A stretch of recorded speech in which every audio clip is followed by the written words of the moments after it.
La lupa mágica de la palabra. Donde se nos asoman los de las teclas y nos proporcionan un pedazo ya. La lupa mágica de la palabra. Con la conducción de Alejandro Gil, desde San Miguel de Tucumán. La lupa mágica de la palabra. La palu cájima de la bralapa. De lunes a viernes, a las 12 de la noche. En Capó.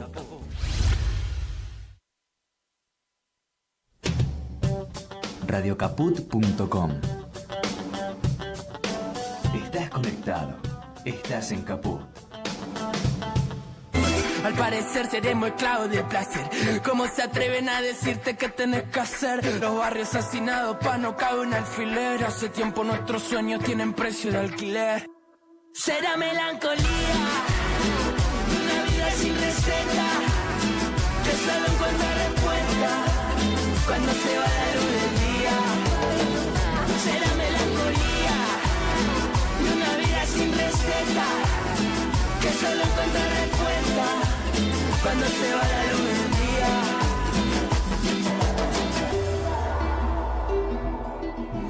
Cuando sientas que el olvido ya colmó tus venas y la vida marcha gris amargo desabrida, recordás a mano amiga que sirve de abrigo, alejándote del frío al que invita a la pena. Con la serenidad del todo pasa y bajo la luz veraniega de una luna sepulcral te encontrarás con aquellos que ya al verlos son tu casa y te harán olvidar el miedo a la pesada soledad. Buenas tardes, noches, bienvenidos, bienvenidas, bienvenides a un nuevo jueves aquí desde las 19, en este momento 08, desde el estudio Chicha Mariani en 3 en 1, junto a mis compañeras, a Diana Holguín y a Camila García y quien les habla, Charo Álvarez. Bueno, les damos la bienvenida. Y queríamos empezar el programa hablando un poco, bastante, porque estuvimos trabajando bastante en la preproducción, en relación a lo que pasó al Papa Francisco, que todos sabemos que bueno, están en este momento con las exequias y bueno, todo lo que se está desarrollando en Roma, pero nos interesaba hablar un poco sobre el perfil, ¿no?, del Papa, de Jorge Bergoglio, quien después fuera este papa histórico que ha dejado una marca a nivel mundial, que nos ha dejado muy bien representados como argentinos y argentinas en todo el mundo. Y para hacer un poco de un esbozo de esa personalidad tan fuerte y tan significativa, queríamos hablar un poco de cómo fue el contexto en que se dio su designación como papa en su momento.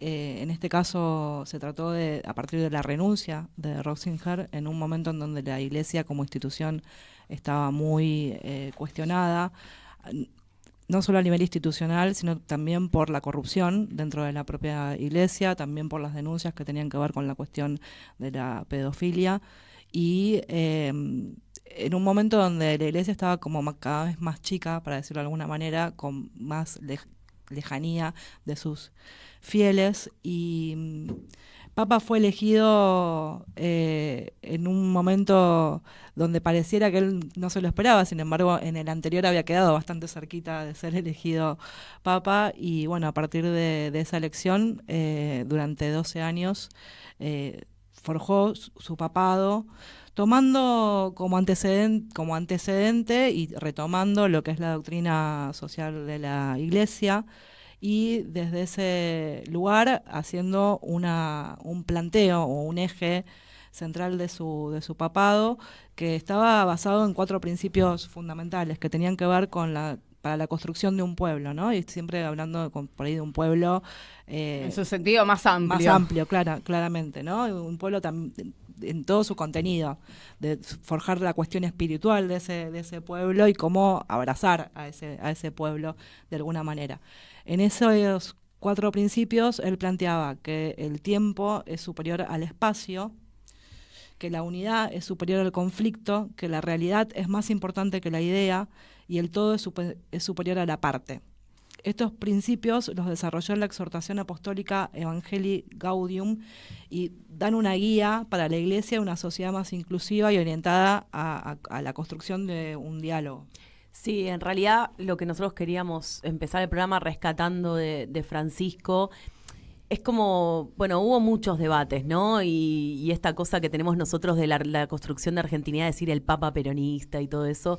La realidad es que lo que hizo Francisco fue aplicar una doctrina y una praxis política en términos de la implementación de acciones que hagan que la Iglesia recupere su caudal de fieles, ¿no? Y ese caudal de fieles que tiene que ver con la fe lo construye no solamente desde el accionar político y desde el accionar encabezado principalmente por su figura, ¿no? Donde la humildad pasa a ser un valor, donde él se quita todos los, digamos, la investidura que tenía.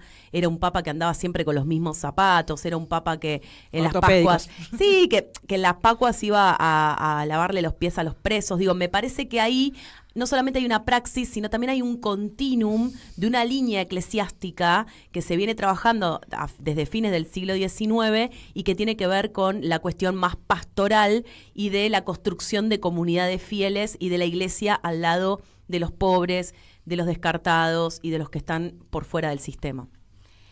Bueno, buenas noches. Para mí ya más buenas noches. Pero, bueno, en principio...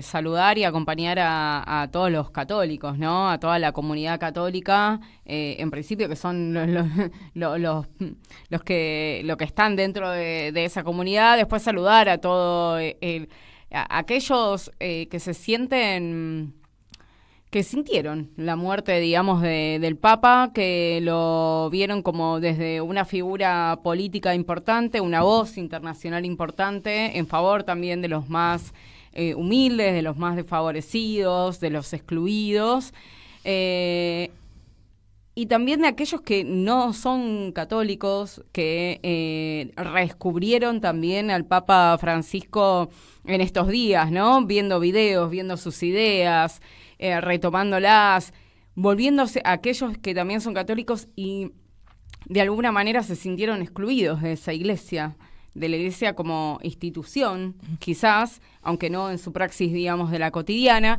Y me parece que esa es un poco la marca del Papa Francisco. Yo, de lo que uno fue escuchando a lo largo de estos días,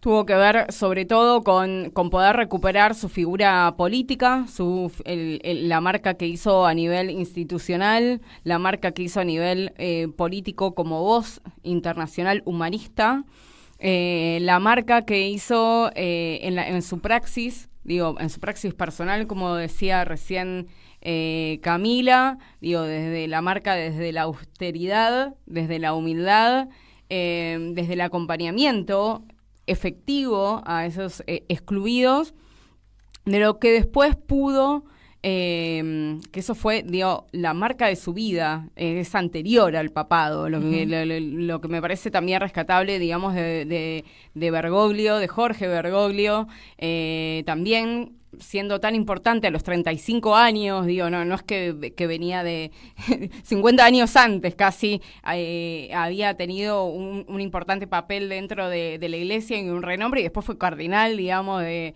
Buenos Aires. Me parece que todo su recorrido tuvo una coherencia, de eso charlábamos también antes del aire, de una coherencia en su filosofía de vida, en su concepción teológica y en sus praxis, en ambos sentidos. Entonces, me parece que en el marco del contexto en el que nos fuimos, del que sumió, digamos, Francisco, en un marco internacional también complejo, y en el marco internacional actual complejo que hay, sobre todo con lo que él llamaba, la cultura del descarte, ¿no? La cuestión con los excluidos del sistema. Me parece que ahí tiene una marca y fue a contrasentido de la época. Sí, y también hay un continuum de una línea eclesiástica que venía bastante tapada, pero bueno, tenemos como algunos videos que los fueron viendo seguramente, pero nosotros queríamos como resaltar 2 o 3 videitos para quienes están mirando y para quienes nos están escuchando igual, el Papa también son videos en español. Así que la suerte que tuvimos de tener un Papa argentino. Pero bueno, queríamos primero resignificar 3 o 4 cositas de videos rápidos que tenemos para poder comentar sobre cuál es el legado del Papa, porque creo que hoy lo que se va a debatir en el nuevo cónclave que se va a dar para el nombramiento de un nuevo Papa, que es el primer cónclave del siglo XXI, se va a debatir el siglo XXI y el legado de este gran hombre que dejó una marca muy fuerte, y la pregunta es si ese legado va a continuar o si ese legado va a ralentizarse. Así que bueno, vamos con los videitos, vamos con el primer videito para ver, comentarlo. El machismo es malo y a veces el celibato te puede llevar a un machismo. Un cura que no sabe trabajar con las mujeres, le falta algo, no está maduro. El Vaticano era muy machista todo, pero parte de la cultura, no es culpa de nadie, siempre se hizo así. Ahora están trabajando más. Un ejemplo, el Consejo de Economía son 6 cardenales y 6 laicos. Los laicos, 2 varones, por supuesto. Hubo que renovar y puse un varón y 5 mujeres. La cosa cambió así. Había que nombrar vicegobernador en el Vaticano. El gobernador es el cardenal, tiene 80 y... No tiene 80, tiene 78 más o menos, ¿no? El cardenal Vergés, un español, capacísimo. Había sido secretario del cardenal Pironi, un hombre de mucha experiencia, ama la Argentina. Y en vez de poner un vicegobernador, puse una vicegobernadora. Y él se siente mucho más ayudado porque resuelven, las mujeres resuelven y resuelven bien.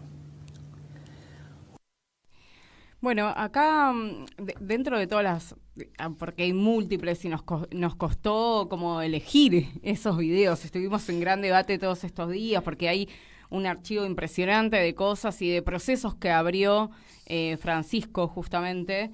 Pero a mí me parecía, y eso charlábamos un poco con las compañeras, que uno de ellos es un proceso que inició que puede replegarse porque hay un contexto muy, muy hostil, digo, desde los sectores más conservadores, y no solamente políticos, sino también eclesiástico, pero un proceso que abrió con respecto a las mujeres. Y digo esto porque, como bien nombró recién en el video, digo, hubo un cambio sustancial con respecto a la incorporación de mujeres en lugares de poder de decisión. Ejecutivos, de poder de decisión.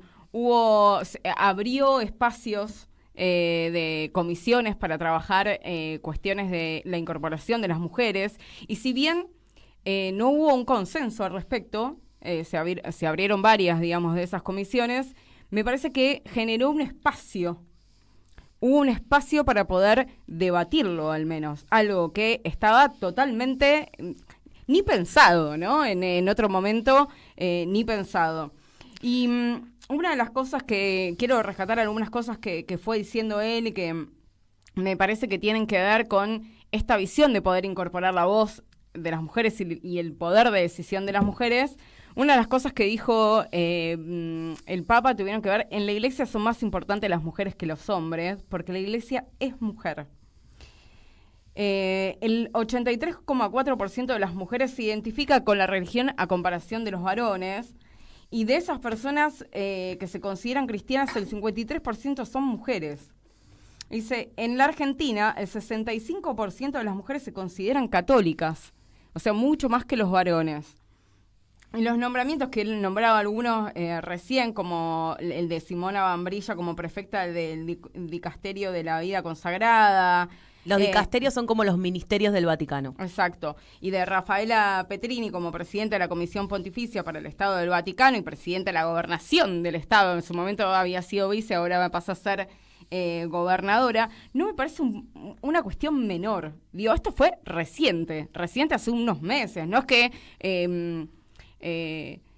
es un inicio, ¿no? Es un inicio del proceso. Sí, y esto también se dio a través de los sínodos, que es otro de los legados del Papa, que es lo que hace es abrir la Iglesia al debate, ¿no? Y obviamente no solamente nombra cardenales de lugares de confines del mundo muy, muy, muy disímiles y lejanos a lo que es Roma, sino que además estos debates, sobre todo en la Amore Laetitia, que es como otra de las encíclicas que hace él, donde discute el tema de la familia y la inclusión de ciertos actores que para el catolicismo estuvieron excluidos, me parece súper interesante que todo esto fue debatido en una asamblea, con lo cual la legitimidad de esa decisión está dada por justamente un cúmulo de personas que representan algún cargo, alguna cosa dentro del marco de lo que es la Iglesia y demás. Además tuvo el sistema de diaconesas, o sea, son la primera vez que mujeres que ocupan estos ministerios dentro de lo que es el ejercicio de gobierno del Vaticano. No, que aparte pueden brindar sacramentos, o sea, pueden... No, las mujeres no algunos, pueden todavía no. dar sacramentos, Ahora- justamente es lo que se abre como proceso, pero que justamente no puede ser diáconos, no pueden está dar bien, pero la abrió, consagración. eso es el inicio para que se empiecen a abrir ese tipo de procesos. Hay que ver si eso es más sigue o se rápido. ralentiza ese debate o se deja Claramente. de lado. Pero bueno, es como la piedra, plantar la semilla, por eso hablábamos al inicio de esta cuestión del tiempo, ¿no? Como uno de los principios. Sí. Iniciar procesos, fue iniciador de procesos, iniciador de cuestiones que generan un rupturismo de alguna manera en relación a lo que se venía dando Y a lo conservador. a lo conservador, claro. Y que claramente lo conservador, como veníamos diciendo también desde el comienzo, asumió con un contexto hostil, digo, ¿no? De ese con un conservadurismo puesto en jaque. Digo, asumió en esas condiciones y supo ampliar las voces, generando igual, como decían los principios, unidad. Una sola iglesia, pero con todas las voces. Él decía todos. Y por eso, por ejemplo, en uno de los videos que andan dando vuelta, que a mí me parece también muy representativo y muy simbólico y muy de debate adentro de la iglesia, tiene que ver con ese intercambio, esa entrevista que tuvo con jóvenes, que está en uno de los documentales, creo que se llama Men, que está en Netflix, si no me equivoco, donde habla con los jóvenes y una de esos jóvenes es Celia, que se considera no binaria. Entonces, ahí me parece que una de las cosas que le dice es, che, yo siempre sentimos que él nos excluía. Yo soy católica y la iglesia no nos excluía. Dice, ¿yo quién soy para decirle a alguien que no puede ser católico, que no puede ser abrazado por Dios? Y me parece que, y es algo muy interesante que dice él, aquellos que lo hacen en nombre de Dios son infiltrados. Porque en realidad lo único que hacen es esconderse detrás, digamos, de la religión, utilizarla en favor de lo que ellos piensan. Sí, y además responde a sus propias pasiones, ¿no? Decía como alguna cosa así. Vamos con el videito número 2, así llegamos a todos los que tenemos para transmitir. ¿Trabajo es con derecho o es esclavo?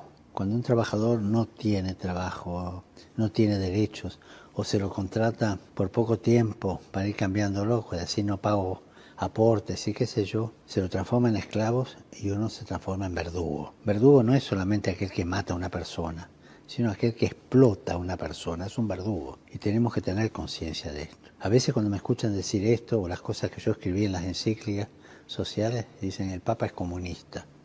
No, el Papa agarra el Evangelio y dice lo que dice el Evangelio. Y por favor. Bueno, súper interesante acá la visión que tenía Francisco del trabajo, ¿no? Me parece que el trabajo para él es un eje central, así como lo es el eje central de la doctrina social de la Iglesia, que es de donde él proviene teológicamente, ¿no? Ahí él está hablando que es fundamental para la dignidad humana y critica un sistema que lo que hace últimamente es descartar trabajadores, poniéndolos por fuera del sistema productivo en el lugar de explotados, de excluidos o lo que llama él descartados. Él a lo largo de todas sus encíclicas, Laudato Si, Fratelli Tutti, sobre todo, él trata el tema del trabajo porque él dice que la dignidad se expresa a través del trabajo imitando la acción creadora de Dios, ¿no? Y la herramienta para resolver esta cuestión es el diálogo social para organizar los trabajadores y construir comunidad. Me parece súper interesante esto, porque él, ni bien asume su papado, toma como sujeto de su papado a los descartados, y él dice que eso no va a ser pobrismo, porque la visión de la iglesia que construye caridad en donde no le transforma la vida a la gente es la visión de la iglesia que a él no le interesa. Él ahí sienta una base teológica de cómo va a ser su papado.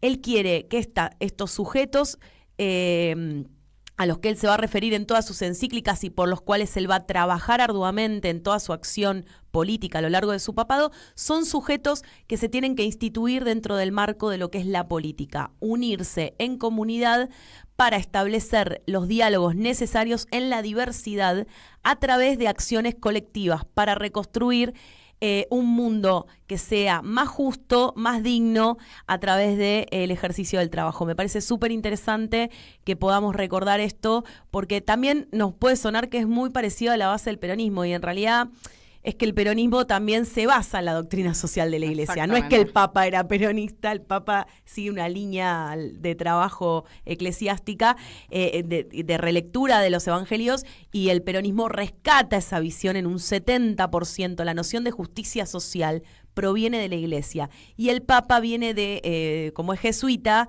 él viene como un cura pastoral que estaba en contacto con su sociedad, viene de esa línea de trabajo de la justicia social y de que hoy el sujeto político ya no es el trabajador explotado, sino que son los excluidos del sistema. Sí, ahí justamente para hilar con lo anterior, hablaba de la noción de la igualdad entre los varones y las mujeres, una igualdad en dignidad, ¿no? Como esta palabra que también va dando vueltas, digamos, de la dignidad humana. Y hay algo que él escribe en la encíclica Hermanos Todos, que dice: la organización de las sociedades en todo el mundo todavía está lejos de reflejar con claridad que las mujeres tienen exactamente la misma dignidad e idénticos derechos que los varones. Se afirma algo con las palabras, pero las decisiones y la realidad gritan otro mensaje. Es un hecho que doblemente pobres son las mujeres que sufren situaciones de exclusión, maltrato y violencia, porque frecuentemente se encuentran con menores posibilidades de defender sus derechos.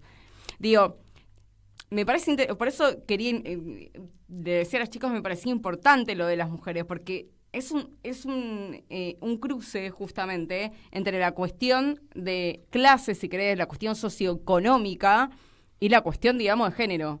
Hay una doble exclusión ahí que él rescata. Exactamente. Vamos, perdón, querías decir algo. En realidad él también aplica todo lo que tiene que ver con esta cuestión teológica que planteábamos y demás a todos los temas que él iba tratando. Cuando él habla, por ejemplo, de la inteligencia artificial, plantea, bueno, está bien si es utilizada para fortalecer situaciones de paz, no si es utilizada como voluntad, y si hay voluntad política para evitar que los algoritmos se conviertan en situaciones de violencia o que puedan generar conflictividad. En ese mismo sentido, el otro video que tenemos que tiene que ver con la patria, bueno, lo vamos a escuchar y ahora lo comento. Triunfo del egoísmo sobre el comunitarismo, ¿no es cierto? Si decimos que somos una sociedad, que somos un país, que somos una nación, que somos una patria, y aquí me gustaría bajar en un puntito claro, ¿no? ¿Tenemos conciencia de la nación argentina? Sí, ¿verdad? ¿No? ¿Tenemos conciencia del país argentino, de los límites? ¿Verdad? Pero tenemos conciencia de patria, que es distinto. Patria. Patria. Hay un poema, Dragón es un poeta argentino, no es muy conocido, pero tiene un poema que es una belleza, es para llorar, ¿no? Se nos murió la patria. Y termina con una frase, me perdonen que la cito ahora: es triste ser huérfano de patria. Yo pregunto, ¿estamos seguros los argentinos que en el fondo no somos huérfanos de patria? Nos hemos reencontrado con la madre patria, que es superior a los conflictos, superior a los partidos, superior a las divisiones, superior a todo. La madre patria. Es triste ser huérfano de patria. No acuso a nadie, me lo pregunto. ¿Somos huérfanos de patria? Y esto viene a que, bueno, estamos nosotros también acá, en la Argentina, en un periodo electoral, y me parecía que esta última parte, que tiene que ver con justamente esta cuestión que habla de que la patria y el pensar en la patria como algo superior, tiene que ver con que prevalece sobre el conflicto, que la realidad es más importante que la idea, refuerza, digamos, los principios y que el todo es superior a la parte.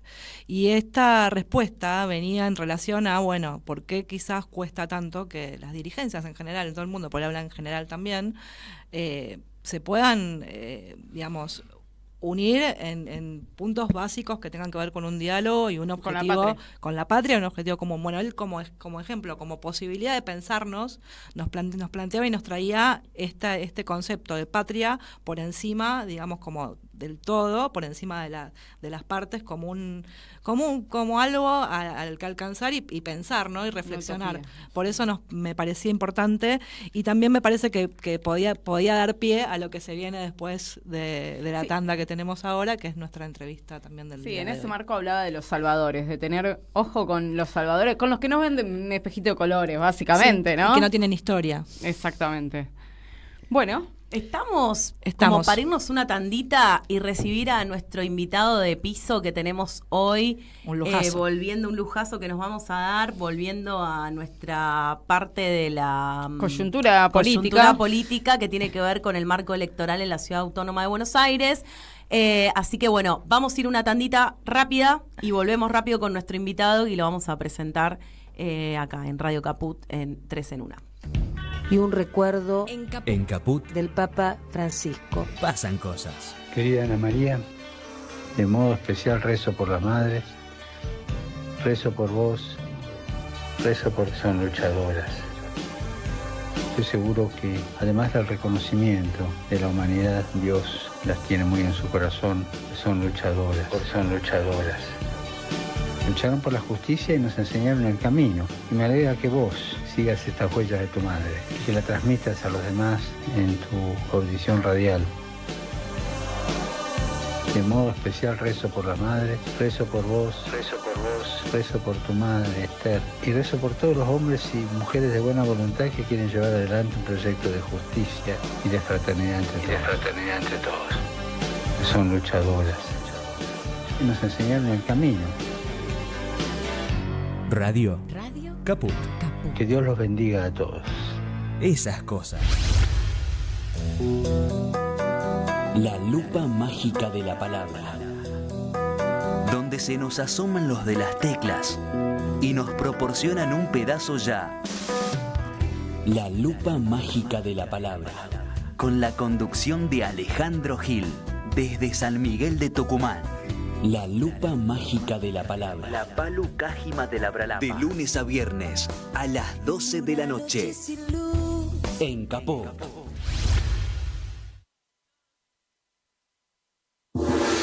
¿Querés arrancar la mañana bien informado? Infosiberia, las noticias en tu celular. Manda un mensaje de WhatsApp al 1128679078 y recibilo gratis todas las mañanas.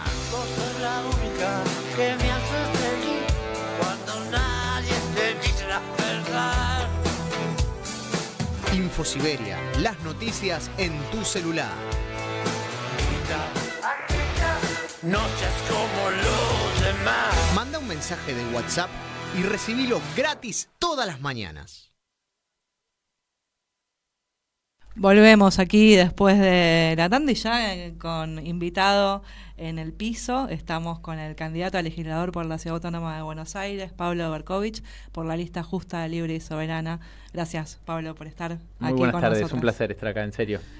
Bueno, venimos acá haciendo entrevistas a algunos candidatos y candidatas. Queremos poner como todas las voces. Tenemos esa idea siempre y cuando lleguemos, porque es una campaña corta. Pero bueno, empezar así como con una pregunta general. A ver. sí, bueno, nosotros teníamos como 3 preguntas en realidad para todos los candidatos, que es como, bueno, ¿cuáles son o cuáles creen ustedes que son las 3 grandes problemáticas de la ciudad de Buenos Aires? Mira, yo creo que no se puede escindir lo que está pasando en la ciudad de Buenos Aires con lo que está pasando a nivel nacional en el país. Hay un reflejo de la pésima gestión que está llevando adelante Jorge Macri, que nosotros decimos es una burda copia de lo que está haciendo Milei a nivel nacional. Nosotros, por ejemplo, en la ciudad de Buenos Aires tuvimos un 50% más de desocupación solamente en el primer año de Milei en la ciudad de Buenos Aires. 50% más de desocupación. Es un montón.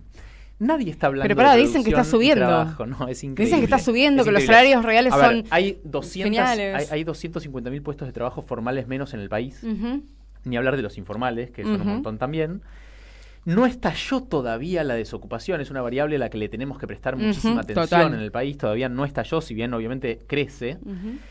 Crece con respecto a años anteriores, ¿no? Pero sí lo que tenemos que decir es que en la ciudad sí se agigantó eso. Ahora, ¿qué estamos haciendo nosotros por el trabajo y la producción? Nosotros justamente con Juan Manuel Valmedina, que encabeza la lista, queremos llevar a la legislatura propuestas que hagan a las empresas porteñas que puedan facilitarles la incorporación de nuevos trabajadores. Y no solamente nuevos trabajadores, sino nosotros lo que queremos hacer es, por ejemplo, impulsar una agencia de ciencia y tecnología de la ciudad de Buenos Aires para conectar toda la ciencia, la tecnología que tenemos, todos los profesionales, el talento argentino, con las pymes industriales, sobre todo, de la ciudad de Buenos Aires. Que tenemos un montón. Hay 100.000 pymes industriales en la ciudad de Buenos Aires. A mí, yo eso te diría, ¿no? Como en los últimos 18 años que gobernó el macrismo, no le dio nada de bola a las pymes nacionales, a las pymes de la ciudad de Buenos Aires. Nosotros tenemos 100.000 pymes en la ciudad de Buenos Aires. 100.000 pymes en la ciudad de Buenos Aires. Esto por ahí no te dice nada, pero sí te dice que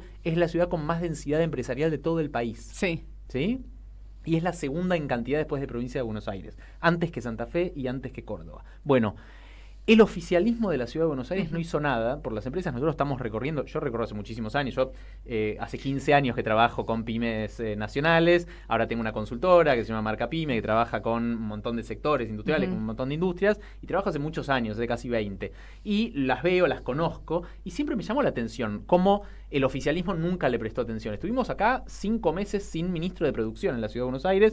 Pensá que cuando echaron al marido de Pampita, ¿se acuerdan del marido de Pampita que estaba como ministro de producción? Nos acordamos. Acá en la ciudad. Por el escándalo más que por su lo gestión. echaron por un escándalo de incorporar ñoquis que no tenían ninguna función. Bueno, lo echaron. Si eso lo hace un peronista, no sé. Y nosotros estuvimos 5 meses sin ministro de producción. Se fue él y estuvimos 5 meses, ese puesto estuvo vacante. Se lo dieron ahora a Hernán Lombardi, que ahora también es candidato a legislador con la lista de los Penato. Entonces, nadie está prestándole atención. No le interesa a nadie. Con otro Entonces, perfil, ¿no? O sea, históricamente Lombardi, o más de como- los medios, sí, más de no otro sabe, palo. No sabe de pymes nacionales, No. no sabe de pymes porteñas, no sabe absolutamente nada de industria. Y yo lo que digo es, no solamente hay una falencia en el oficialismo de estos últimos 18 años, sino que la oposición tampoco le dio bola a esas pymes porteñas. Miren que lo intenté. Realmente lo intenté. Intenté justamente que se tome desde la legislatura porteña, desde donde se puede hacer muchísimo para las pymes porteñas. Y no, es una agenda que no sé si no garpa o... Bueno, pero está intrínsecamente relacionada con una agenda nuestra, una agenda muy peronista en serio, que es la producción y el trabajo, ¿no? Ajá. Yo lo que te quería preguntar con respecto a esto que enfocabas recién, ¿qué opinás de si, digamos, la ciudadanía porteña votaría un proyecto peronista? Esa es como la primera pregunta. Y digo, ¿cómo se forja la identidad peronista en una campaña a la legislatura y qué, digamos, de parte de la ciudadanía, qué es lo que estás recibiendo en el marco de la campaña? Mira, yo quiero hacer una campaña sincera. Yo no me quiero lavar para que me voten, no me quiero lavar de peronismo, no me quiero lavar de lo que somos. Nosotros venimos además de los movimientos sociales, los escuchaba hablar de Francisco y la verdad que venimos hablando de los poetas sociales, venimos hablando de todo lo que hay que hacer. Así como soy hiperindustrialista y te digo que hay que crear más y mejores puestos de trabajo industriales porque son los que más pagan salarios, son los que más pagan si la pyme exporta, si la pyme invierte en investigación y desarrollo, más y mejores salarios pagan. También te digo que eso no va a pasar mañana. Entonces, si eso no está pasando hoy, no está pasando mañana, bueno, hay un montón de movimientos sociales que vos bien, Cami, lo decías antes, ¿no? Esto del pobrismo, ¿no? Que hay muchos compañeros nuestros, que me duele muchísimo cuando viene de compañeros nuestros, de compañeras nuestras, de personas que vienen supuestamente del peronismo y hablan de pobrismo, hablan que los movimientos sociales hacen pobrismo. A mí me duele mucho. yo volviendo a eso, digo, no me quiero ni lavar de peronismo, pero tampoco me quiero dejar el bigote y cantar la marcha bien fuerte, porque eso no es peronismo, chicos. Chicas, eso no es peronismo. Eso es fetichización del peronismo, eso es símbolo y nada más. Peronismo es la acción, es agarrar y esto, ¿no? Bueno, ¿cómo voy a simplificar impositivamente una agenda pyme como para que inviertan esos empresarios, para que incorporen nuevos trabajadores, para que inviertan en I+D? ¿Cómo voy a hacer yo desde la legislatura eso? Perón estaría pensando en eso, en una agenda de futuro, en una agenda de innovación tecnológica, en una agenda de producción, de más trabajo, de más producción, de sectores estratégicos, ¿sí? Cómo apoyar a nuestras pymes porteñas. De vuelta, no es ni lavándonos, ni haciendo peronismo para la tribuna, ¿no? Vos hablabas de un 50% de desocupación en este último año. Bueno, estás planteando todo lo que tiene que ver con la cuestión de la producción y el trabajo desde la perspectiva de la industria argentina, ¿no? En un marco donde se están abriendo importaciones, donde no podemos creer las cosas que están entrando, digamos, a nuestro país, pero también en un momento donde hay una, digamos, oficialismo que pone de alguna manera no de alguna manera al vocero, digamos, que de Milei, donde también se está jugando de alguna forma como la validación de su gobierno a nivel nacional, donde está Marra también por otro lado, digamos, sí, que está dividido, está el PRO con la situación en la que está. Es un contexto que por ahí permitiría que el peronismo tenga otros números, otro resultado. Y yo pensaba, bueno, el peronismo encarnado en lo que la propuesta de ustedes plantea esta cuestión, y hoy miraba que Marra en los colectivos decía, voy por meter preso a los trapitos, ¿no? Publicidad. Y sí, lo traigo, ¿por qué? Porque eso no tiene ni que ver con la legislatura, ni corresponde al que lo haga un legislador. O sea, son cosas como vacías, y en esto me parece que estaba bueno preguntarte cómo contrarrestar todo eso y cómo aprovechar esta oportunidad que me parece que es única para el peronismo en la ciudad. Mira, es una elección legislativa esta. Se eligen 30 legisladores, legisladoras para entrar a la legislatura. El peronismo, el progresismo, digo, no es una cuestión de quedar primero. Es una cuestión de ver cuántos legisladores logramos meter en la legislatura. Nosotros, con Juan Manuel Abal Medina, queremos meter la mayor cantidad de legisladores y vamos a dar garantías de que esos legisladores, nosotros cuando entremos, vamos a trabajar justamente por estas agendas, ¿no? Por las agendas de la producción, del trabajo, de la contención de esas personas que no tuvieron las posibilidades y la están pasando verdaderamente muy mal, de la agenda de Francisco, de la agenda de nuestros movimientos sociales. Nosotros vamos a trabajar por eso.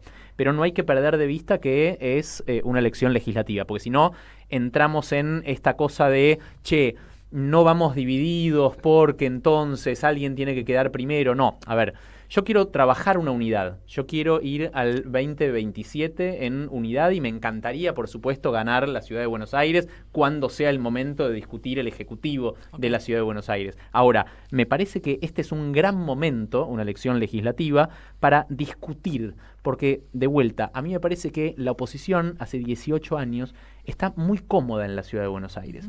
Y cuando un movimiento político está muy cómodo, ¿qué pasa? No hace nada, no se trabaja. Si yo te digo que casi el 20% del presupuesto de la Ciudad de Buenos Aires está en organismos de control y después veo a Santoro, por ejemplo, decir, vamos a denunciar todos los negociados. Los negociados están, hace 18 años que están los negociados del macrismo, pero nosotros tenemos los organismos de control. Supuestamente el peronismo controla, justamente, tiene todos esos organismos de control en la Ciudad de Buenos Aires. ¿Por qué no lo hicimos hace 18 años? ¿Por qué no lo hicimos cada año de esos 18 años? Bueno, hay que trabajar justamente para sacar de la incomodidad al peronismo de la Ciudad de Buenos Aires, para que haya temas como los que estamos proponiendo nosotros, que suban a la mesa, que estén bien visibles y que en todo caso podamos construir una unidad. Nosotros creemos en la unidad de la política, nosotros creemos en la unidad política, en la unidad programática, en lo que no creemos es en la unidad de la lapicera. Y mucho menos cuando es la lapicera de un burócrata encerrado en un despacho. No creemos en ese tipo de unidad. Nosotros creemos en la unidad de la calle, en la unidad de la discusión, en la unidad del debate. Así queremos llegar en unidad justamente para cambiar algo que no está funcionando, algo que no funciona hace 18 años en la Ciudad de Buenos Aires, que es el peronismo porteño. Yo te quería preguntar, ¿qué es en realidad lo que te dice la gente? Porque a mí la sensación que me da, esto lo discutíamos con otro compañero que vino acá, digo, compañero desde el mejor de los sentidos, un compañero, digo, de otra fuerza, no, que quizás no se diría compañero en términos del peronismo, pero sí una persona que le interesa, digamos, militar la ciudad, que le interesan los problemas de la gente y quizás tiene otra concepción de cómo solucionarlo, cuáles son las principales problemáticas. Pero digo, ¿qué es efectivamente lo que creen que dice el porteño que son sus problemas? Porque hay veces que entre la gente quizás entre los ciudadanos porteños, que hay realidades muy disímiles entre inclusive mismas comunas, quiero decir, no sé, entre la Villa 31, ¿no? Y no sé, y San Telmo, y después al lado está Recoleta, no tan lejanamente. ¿Qué es lo que dicen los vecinos que les importa? ¿Qué es lo que le piden a estos candidatos? Che, la agenda, no sé si es la pyme, por decirte alguna que vos tiraste, pero digo, no sé si la verdad es que me molesta. Por eso creo que también toman ciertas frases vacías, lo retoman, me parece, claro, de cosas que efectivamente dice la gente, que es que quizás en el recital de Núñez le molesta que haya 50 trapitos que te digan, che, 15 lucas. Y si no, no vas acá, y si no te rompo el auto. A lo que voy es... Claro, pero ahí el problema justamente es que estamos en la ley de la selva nosotros, en donde no estamos regulando absolutamente nada. Entonces, sálvese quien pueda. Ajá. Nosotros creemos justamente en un Estado que intervenga, pero intervenga inteligentemente. Nosotros creemos en un Estado eficiente. Nosotros tenemos que lograr que ese Estado que tiene que estar presente sea eficiente y tenga una mirada estratégica de presente y también de futuro. Pero si vos estás en el medio de la ley de la selva, en donde está el sálvese quien pueda, y sí, claro, cada uno va a hacer lo que quiere. Ahora, si el Estado se mete torpemente, si el Estado se mete mal, y bueno, claro, en esas personas por ahí va a despertar un antiestado, que es lo que pasó, ¿no? Lo que pasó en estos últimos años es donde vimos que el peronismo no incomodó al poder, ¿no? El peronismo no incomodó a nadie, lamentablemente, digo, no incomodó a nadie. Entonces, nosotros queremos de vuelta en esta diada de incomodidad, comodidad, ¿no? Nosotros queremos incomodar, porque de la comodidad no sale nada bueno, ¿no? Nosotros tenemos que trabajar para eso, pero para incomodar al poder. Pero fíjate cómo es la cosa, que nosotros incomodamos al poder. El peronismo incomodó al poder históricamente. Ahora, ese poder, cuando se siente incómodo, en todo el mundo también hay un montón de movimientos que incomodaron al poder, ese poder se transformó. Y ese poder ya no es el mismo que era en el 45, y ese poder ya no es el mismo que es en el 2003. Entonces yo por eso veo algunos compañeros peronistas que también están tratando de discutir el poder de ahora con herramientas del 45 o del 2003. Eso es un problema. Sí, yo creo que también el debate, y lo digo perteneciendo a, digamos, al Partido Justicialista de la Ciudad Autónoma de Buenos Aires, o sea, siendo parte, creo que el debate está, para mí, a mi juicio, y esto está buenísimo que podamos tener esta mesa donde nos podamos encontrar y podamos debatir, es justamente... yo creo que el partido es una herramienta electoral y que en realidad lo que nosotros tenemos que basarnos es en el gran movimiento nacional y popular. Y un poco rescatando un poco lo que decía el Papa, es la unidad en la diversidad, ¿no? El establecimiento de diálogos y puentes que nos permitan a nosotros en la diversidad o en la diferencia de opinión establecer algunos denominadores comunes, ¿no? Ahora, la pregunta es... si eso se establece dentro de lo que es el marco del gran paraguas que es el peronismo, o si eso se establece en un lugar por fuera. Entonces mi pregunta es, ¿por qué no tratar de establecer estos debates y hacer la unidad en la diversidad para poder sumar en un momento histórico en el cual por primera vez en la historia de los últimos 18 años el macrismo puede perder el poder, ¿no? ¿Cómo puede perder el poder? Creo que el votante que es de derecha es un votante que tiene muchas opciones hoy para ir a las urnas, ¿no? Digo, si a vos te gustaba el PRO y ahora te aburrió, lo tenés a Marra, lo tenés a ¿cómo se llama? Lo tenés a Adorni, la tenés bueno, los penatos del PRO, pero bueno, tenés más opciones, ¿no? Lo que quiero decir, en el marco de la derecha, está más diseminado el marco de las opciones. En el cambio, del lado del peronismo, si nosotros hubiésemos ido en unidad, quizás esa unidad tendríamos menos opciones, digamos, para yo lo que digo, pero entiendo que obviamente son posturas políticas y hay que ver cómo eso se puede amalgamar en una unidad que nos permita a nosotros los canales de discusión y de reencontrarnos en el marco del gran movimiento nacional. Me parece que todos somos peronistas y que la diferencia en este momento histórico lo único que hace es establecer como ciertos grados de internas que no llegan a empezar a pensar en el futuro. De vuelta, pero es una opinión personal, está perfecto. Obviamente. Y yo creo en la unidad en ese sentido, yo creo muchísimo en la unidad, hay que trabajarla, la unidad. De vuelta, la unidad no es un punto de partida para mí, la unidad es un punto de llegada. Discutiendo es un punto de llegada, esa es la unidad para mí, pero de vuelta, cuando tuvimos la unidad de la lapicera, lo que pasó fue el gobierno de Alberto Fernández, fue un gobierno en donde llegamos para ganar una elección, ganamos esa elección y después hicimos un gobierno pésimo. Entonces, esa unidad yo no la quiero más. Esa unidad yo no la quiero más. Y te digo más, no nos mintamos nosotros y no le mintamos a nuestros compañeros y compañeras en la Ciudad de Buenos Aires, no le mintamos en el sentido de que no es que vamos a ganar la Ciudad de Buenos Aires, de vuelta, es una elección legislativa. Claro.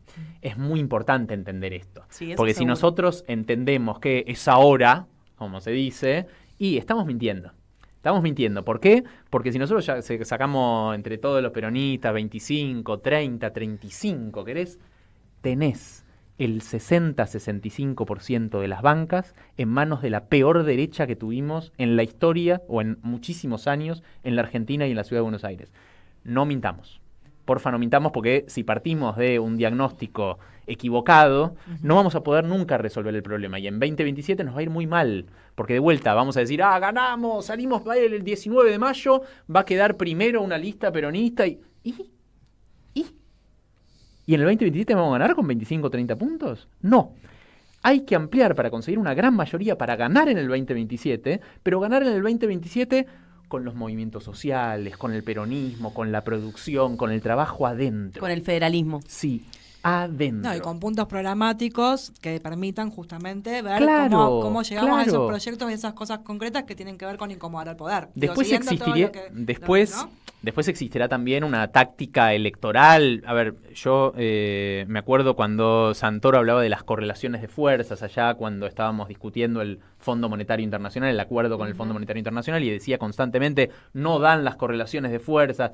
Está perfecto, un político tiene que saber leer las correlaciones de fuerzas para tomar decisiones. Ahora, la política no puede únicamente leer las condiciones de fuerza. No podemos convertirnos nosotros en lectores y muchísimo menos conservadores de las correlaciones de fuerzas. La política tiene que estar para cambiar las correlaciones de fuerza. Yo quiero transformar las correlaciones de fuerza, no las quiero conservar, no las quiero únicamente leer. Vamos a ir un 2027 y vamos a hacer el trabajo de amplitud para llegar a esa unidad. Ahora, ¿qué vamos a aliarnos con siempre para el otro lado, siempre para el otro lado, siempre para el otro lado? Nos van a correr el eje y vamos a correr el eje justamente porque vamos a tener que ir a buscar. ¿Y para allá no? Y para el otro lado no, y para arriba no, y para abajo no, sobre todo. Sobre todo para abajo, sí. Es un problema ese. Yo quiero volver sobre algo porque me parece que se adentraron en la discusión del peronismo. Yo soy peronista también. Me interesa, digamos, el debate propuesto dentro del peronismo. Pero para mí, la gran causa de la cuestión pasa porque en realidad más que leer las correlaciones de fuerza es leer a los que queremos representar. Y por eso quiero volver sobre la pregunta que te hice, y es: la ciudadanía porteña quizás plantea problemas que no son los problemas que nosotros creemos que tiene la ciudad y que quizás pueden ser muy ciertos, que es 50% de empleo. Pero y en esto es siempre como esa dicotomía de la autopercepción barra la sensación, en su momento tan famosa la sensación de inseguridad, pero que esa sensación de inseguridad hace votos, genera cosas, no es que es simplemente una sensación. Y lo que quiero decir es, en general, hay temáticas generales de los porteños. Yo soy del conurbano, pero vivo acá hace más de 10 años, en el corazón de la ciudad de Buenos Aires, de Caballito, o sea, una cosa ahí, y digo, es un tema siempre el de la inseguridad, los pobres, la situación de calle. Digo, hay temas que efectivamente mal con frases hechas, rimbombantes, No, con cosas que no diciendo, pueden cumplir, que son vamos mentiras. a poner presos a no lo pueden los hacer desde la trapitas". legislatura. No, pero sí lo hacen, pero lo que sí digo es que si dejamos pasar igual, sea legislativo o no, discursivamente, cosas que sí le interesan a los porteños, que sí tenemos que decir y decir, che, nos interesa este tema, tomamos esto, porque si no lo toma la derecha, y en esto de la política, más allá de la rosca nuestra peronista que existe acá en la ciudad, no tanto te diría como en la provincia, que es otro cantar, y ni hablar, digamos, la nacional, que me interesa muchísimo ese tema, digo, ¿qué le interesan a los porteños y que nosotros podemos tomar? Porque si no, dejamos librado al azar nuestras propuestas, que pueden ser muy legítimas, que pueden estar respaldadas por datos, que decimos, che, hay un 50%, pero después tenemos el 50% de los, me voy a decir cualquier cosa, pero digo, de los Rappi, y no te votan. ¿Por qué? Porque no leemos. Bueno, una de nuestras propuestas para la legislatura porteña justamente es trabajar con las economías de plataforma. ¿Cómo? El domicilio fiscal de muchas de estas economías de plataforma están en la Ciudad de Buenos Aires. Ajá. Nosotros tenemos que regularlas. Nosotros tenemos que hacer... Ahora, yo no estoy en contra de las economías de plataformas necesariamente. Hay un montón de amigos míos, digo, un amigo mío particularmente perdió su laburo y al otro día con su auto se abrió un perfil en Uber y tiene trabajo, y tiene una hija y la mantiene, está embarazada encima de la mujer, da un quilombo, pero tiene trabajo. Ahora, se enferma mi amigo... ¿Y qué pasa? No gana nada ese día. Se rompe el auto y lo tiene que pagar él. Sí. Hay un problema ahí que, de vuelta, si hacemos un peronismo en serio, tenemos que trabajar con esos derechos que no tienen esos trabajadores de plataformas. Y de vuelta, yendo a un peronismo que constantemente dice, no, es con la industria, no con el pobrismo, no con las economías de plataformas. Loco, sepan ver la realidad. Porque yo soy el más industrial de todos, o sea, me encanta la industria, trabajo con los industriales, la voy a defender siempre. Ahora, mañana no va a haber pleno empleo industrial. Entonces, ¿qué haces con los derechos del...? Porque después nosotros nos comimos el verso ese y damos un discurso y decimos, vienen por tus derechos, vienen por tus vacaciones, vienen por tu aguinaldo. ¿Por qué aguinaldo? ¿Por qué derechos? ¿Por qué obra social? Sí, claro. ¿Por qué? Nada, no existe tal cosa. Entonces, obviamente, después no te votan, como decís estamos vos. hablando en otro idioma. Estamos hablando en otro idioma. Exacto. Por eso yo constantemente digo peronismo en serio y peronismo de ahora. Porque si hacemos de vuelta peronismo del 45, o si hacemos peronismo del 2003, y las economías de plataforma no existían en el 2003. Claro. Y mucho menos en el 1945. Entonces no vamos a poder resolver nada así. ¿Hay algún mensaje, Pablo, que quieras dejarnos y dejar para que los oyentes escuchen y demás en relación a por qué, las propuestas y todo, pero hay algo más que quieras decir en relación a por qué tienen que elegir Justa, Libre y Soberana? Como dice Tenemos, cerrá la nota como vos quieras. No, de vuelta, yo quiero que la lista Libre, Justa y Soberana, con Juan Manuel Oval Medina a la cabeza, llegue a la legislatura, ocupe bancas en la legislatura, porque estoy seguro que se va a ocupar de los problemas reales que tienen los porteños. Queremos discutir, queremos conseguir más producción y más trabajo en la Ciudad de Buenos Aires, queremos conseguirle derechos a aquellos porteños y porteñas que no lo tienen en su trabajo, queremos ir por la urbanización de los barrios populares, estamos hablando todo el tiempo del olor a pis en los containers de no sé qué barrio, y estamos recorriendo nosotros los barrios populares que no están urbanizados después de 20 años de un oficialismo pésimo y de una oposición que no supo tampoco generar alguna respuesta a esas personas que también son porteños y porteñas. Nosotros tenemos que urbanizar urgentemente, no puede ser que haya 10 años de diferencia de esperanza de vida entre el sur y el norte de la Ciudad de Buenos Aires. Eso lo escuchan mis amigos y mis amigas que viven en el norte y te dicen, che, esto no puede pasar, y lo ven todos mis amigos y amigas que viven en el sur constantemente. Entonces, ahí hay un problema. Nosotros tenemos que llegar a la legislatura para despertar a la oposición en estas elecciones que son legislativas. Clarísimo. Con eso terminamos. Sí, terminamos y nos vamos, a diferencia de otras veces que nos vamos con temas musicales y demás. Hay un video último que dejamos preparado escuchando a Francisco. Que lo vimos todos, pero que bueno, es lindo cerrar con esto. Así que, bueno, Pablo, te invitamos a que lo miremos. Gracias por venir y bueno, vamos a estas elecciones. Nuestra idea es que estén todas las voces representadas y que podamos ver la propuesta de todos los candidatos y candidatas. Así que gracias por venir y gracias por estar acá en el piso. Nos vemos. Gracias, Martín. Nos vemos el próximo. Van a suceder. Soñalas, desealas, busca horizontes, abrite a cosas grandes. abrite y soñá. Soñá que el mundo con vos puede ser distinto. Por ahí se les va la mano y sueñan demasiado y la vida les corta el camino. No importa, sueñen y cuenten sus sueños. Hablen de las cosas grandes que deseen. Porque cuanto más grande es la capacidad de soñar y la vida te deja a mitad camino, más camino has recorrido. Así que primero, soñar. ¿Querés arrancar la mañana bien informado? ¡Rompela! InfoSiberia, las noticias en tu celular.